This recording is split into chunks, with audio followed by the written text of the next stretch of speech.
ജീവിതത്തിൽ ഒരു സെക്കൻഡ് എന്ന് പറയുന്നത് വളരെ നിസ്സാരമായൊരു സമയമായിട്ടാണ് നമുക്ക് അനുഭവപ്പെടാറുള്ളത്.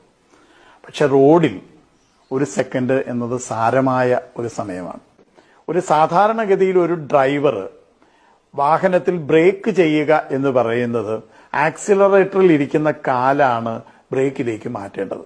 ഇങ്ങനെ ആക്സിലറേറ്റർ അല്ലെങ്കിൽ വേഗത കൂടുന്നിടത്തിരിക്കുന്ന കാല് വേഗത കുറയുന്ന ബ്രേക്കിലേക്ക് മാറാൻ ഏറ്റവും കുറഞ്ഞത് 0.7 സെക്കൻഡ് മുതൽ 2 സെക്കൻഡ് വരെ സമയമെടുക്കുന്നു എന്നാണ് കണക്കാക്കപ്പെട്ടിട്ടുള്ളത്.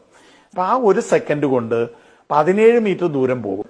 അതേപോലെ ഒരു കാൽനടക്കാരനായ ഞാൻ തിരിച്ചറിയേണ്ട മറ്റൊരു പ്രധാനപ്പെട്ട ഒരു കാര്യമാണ് ഒരു ഡ്രൈവറുടെയും കാലേ ബ്രേക്ക് ഇല്ല എന്നുള്ളത്. എല്ലാ ഡ്രൈവറുടെയും കാല് ഇരിക്കുന്നത് ആക്സിലറേറ്ററിലാണെന്നും ഈ ആക്സിലറേറ്ററിൽ നിന്ന് ബ്രേക്കിലേക്ക് മാറാൻ ഒരു സെക്കൻഡ് സമയം വേണമെന്നും ആ ഒരു സെക്കൻഡ് കൊണ്ട് 17 മീറ്റർ ദൂരം ഈ വാഹനം പോകുമെന്നും ആ 17 മീറ്റർ ദൂരത്തിനുള്ളിലാണ് ഞാൻ റോഡ് മുറിച്ച് കിടക്കുന്നതെങ്കിൽ എന്നെ 60 കിലോമീറ്റർ വേഗതയിൽ തന്നെ വാഹനം ഇടിക്കുമെന്നും ഉള്ള തിരിച്ചറിവാണ് ഒരു സെക്കൻഡിനെ വലിയൊരു സമയമാക്കി മാറ്റുന്നത്.